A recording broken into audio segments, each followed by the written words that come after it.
Bonjour et bienvenue. Pourquoi l'esclavage et le racisme sont-ils des sujets tabous dans les églises? Qu'en dit la Bible? Malik Dao nous présente son livre « Dieu a-t-il maudit les Noirs ?» Avec la citation du jour, Jean-Louis nous propose une réflexion sur la liberté, la vraie. Un prisonnier innocent libéré, c'est l'histoire d'un pasteur turkmène, les détails avec Clémence. Le Caravage peint l'incrédulité de Thomas, ce disciple qui veut voir pour croire. Francis commente.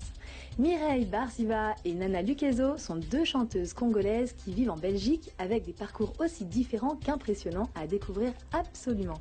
Donc une émission haute en couleurs et ça tombe bien parce qu'ici la couleur on aime ça et Paul aussi. Hein. Oui tout à fait, c'est une émission très africaine, c'est super. Bonjour Malik Dao. Bonjour Paul. Merci d'avoir accepté donc, notre invitation pour parler de ce livre, Dieu a-t-il maudit les Noirs? Un titre surprenant, on va s'y intéresser dans quelques instants. Je voudrais quand même qu'on aborde un petit peu votre parcours rapidement, puisqu'aujourd'hui donc vous êtes en France, vous habitez en France, mais vous êtes né donc en Côte d'Ivoire, oui, et je crois savoir, j'ai fouillé un petit peu votre passé, vous étiez un grand sportif, c'est ça? Vous êtes bien curieux. Effectivement, j'ai été international de basketball en Côte d'Ivoire. J'ai participé à de grandes compétitions aussi bien africaines que mondiales. J'ai été entraîneur aussi. Vous étiez le capitaine j'ai été le capitaine. Et après le sélectionneur voilà, de l'équipe capitaine, nationale. et puis plus tard sélectionneur de l'équipe de Côte d'Ivoire. Mais ça, c'était quand vous étiez jeune. Quand j'étais jeune, je le suis toujours. Oui, je confirme. Voilà, et puis ça a pris pas mal de temps dans ma vie. Ça m'a permis de vivre des expériences aussi intéressantes que j'utilise aujourd'hui encore dans ma seconde vie. Voilà, vous vie. travaillez toujours d'ailleurs un petit peu dans le milieu sportif en tant que, on le verra tout à l'heure, prédicateur de l'évangile. Alors justement, vous êtes prédicateur de l'évangile aujourd'hui, mais ça n'a pas toujours été le cas, loin de là, puisque parallèlement à ce changement un petit peu de professionnel, je dirais, il y a eu aussi un changement, on va dire, d'ordre spirituel, puisque vous étiez musulman, un musulman même assez engagé, vous étiez en train de financer, je crois, une mosquée dans votre quartier, etc. Vous participez évidemment au financement d'une mosquée. Qu'est-ce qui a fait qu'il y a eu un basculement à un moment donné? C'est vrai qu'on peut rien vous cacher. Ah non, mais... C'est vrai, on va dire que l'islam, on est dedans. Voilà, je suis né musulman, deux parents eux-mêmes nés musulmans, et très tôt, j'ai reçu ça, on va dire, en héritage. Voilà, on m'a appris à prier 5 fois par jour, on m'a appris à faire le ramadan. Mais ça n'a pas répondu à vos attentes ou... Il y avait... D'abord, il fallait faire ça, sinon on bouffait pas le soir. Donc c'était une bonne raison. Voilà, ça c'était déjà la première des raisons. Il fallait prier 5 fois par jour, sinon on ne mangeait pas. Et puis derrière, j'ai commencé à me poser des questions, mais des questions que j'appelle pour moi existentielles.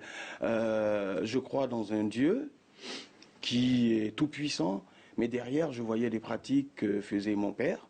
Des pratiques, on va dire, de maraboutage, des petites choses comme ça. Des choses qui vous ont un peu surpris. Voilà, je dis, si le Dieu des musulmans est aussi puissant que ça, pourquoi mon père a besoin d'autres dieux que j'appelle des fétiches, des talismans. Justement, parce que là on y vient, c'est une belle introduction à votre livre, parce que vous parlez de maraboutage, de sorcellerie, etc.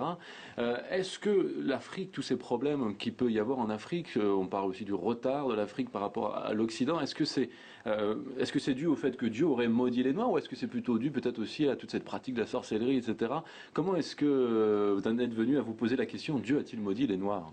Quand je suis devenu chrétien, j'ai commencé à lire la Bible. J'ai essayé de la comprendre, parce qu'il faut comprendre que le Coran, on ne le lit pas, on le récite. Donc il n'y a pas cet effort de compréhension qui vient derrière.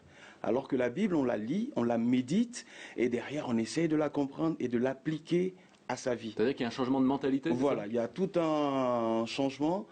Et moi, quand j'ai commencé à lire la Bible, j'ai commencé à regarder un peu, et puis j'ai vu mon arrière-plan. Et j'ai observé dans des églises européennes, j'ai été aussi dans des églises africaines. L'église dans laquelle je suis actuellement, c'est une église multiculturelle. Et j'ai vu des façons de faire, j'ai vu des pratiques. Et souvent, c'était une sorte de catastrophisme. C'était une sorte de... si on n'y arrive pas, c'est peut-être parce que Dieu ne veut pas. Ça, ce sont les Africains dans les églises qui vous disent que si on n'y arrive pas, peut-être qu'on est maudit. Beaucoup d'Africains ont commencé à se dire ça, mais il ne faut pas oublier aussi qu'il y a le poids de l'histoire, il y a le poids de la colonisation, parce que on a fait croire aussi aux Africains que s'ils n'y arrivaient pas, c'est parce que Dieu les avait maudits. S'il y avait que Bible en main, ça a été dit, hein, c'est ce que vous dites dans oui, bien sûr. C'est-à-dire qu'il y a un passage biblique qui a été un peu instrumentalisé. Oui, j'en viens justement ce fameux passage de la malédiction de Cham, que j'ai regardé, que j'ai analysé, et puis en relisant très bien, je me dis, d'abord, Cham n'a maudit personne. C'est Noé qui revient de son ivresse et qui maudit un membre de sa descendance sous prétexte que ce dernier l'aurait vu tout nu. Et puis, à partir de là, c'est tout un pan de l'humanité. C'est-à-dire d'une histoire un petit peu anodine, rocambolesque, il y a plusieurs milliers d'années. Quelqu'un qui se saoule, qui se met nu, il s'expose aussi à être vu comme il est. Ça, c'est sûr. Voilà, et partant de là, malédiction, tout un pan de l'humanité va être maudit parce que... Parce que le discours, c'est que les Africains viennent de Cham, c'est ça? Voilà. Et le discours, il est là.